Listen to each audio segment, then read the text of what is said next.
atong paminawon si pastor kay matud pa niya baka kuno nga muingon nga ang Katoliko gitukod ni Kristo. Paminaw na to be unsa iyahang mga punto sa iyang pamahayag.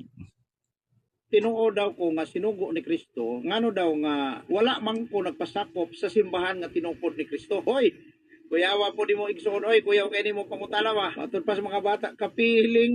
Unsang simbahan na di ay ang buti mo ipasabot nga wala ko ipasakupan ang Romano Katoliko? Di man na simbahan ni Kristo. Dili man si Kristo ang nagtukod ana. Unay nakaproblema ninyo mga higala amot murag biyan human recovery na gid ang inyong kahimtang ba. Ginoo na lang gyud bahala sa inyo ha. Pinili mo sa Ginoo, ikapo niya ang inyong kasing-kasing aron mausab ang disposasyon ninyo. Kana inyo habang na-inculcate sa inyong mind, kana bang fake nga information nga feed sa inyo ha, kanang sayop ba nga doktrina nga gibrinwas sa inyo ha ba nga ang inyong simbahan tinukod ni Kristo nakapilit na gyud og maayo mo na nga milagro na lang sa Ginoo gyud ang paglaom ninyo kanang inyong simbahan. To be honest, sala man gyud ang mamakak, dili lang kay sala, walay luna sa gingharian sa langit ang mga bakakon. Kanang information nga inyong nadawat nga ang inyong simbahan RCC tinukod ni Kristo, dako kaayo ng bakak, dili kita tinuod. Ay Diyos sala. Okay, dili daw tinuod.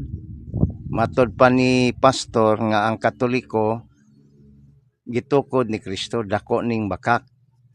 Pero ang pangutana pastor, kay dili man kaha tinuod nga si Kristo nagtukod sa Iglesia Katolika.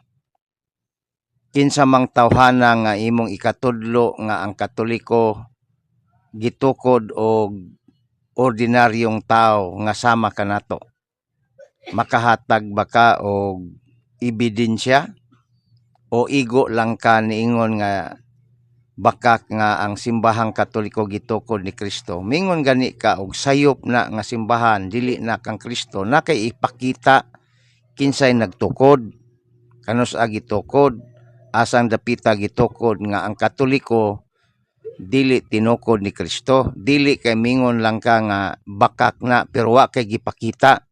Mura man kag katuntao nga mingon mali ning dalan pero wa kay kapakita nga tama nga dalan.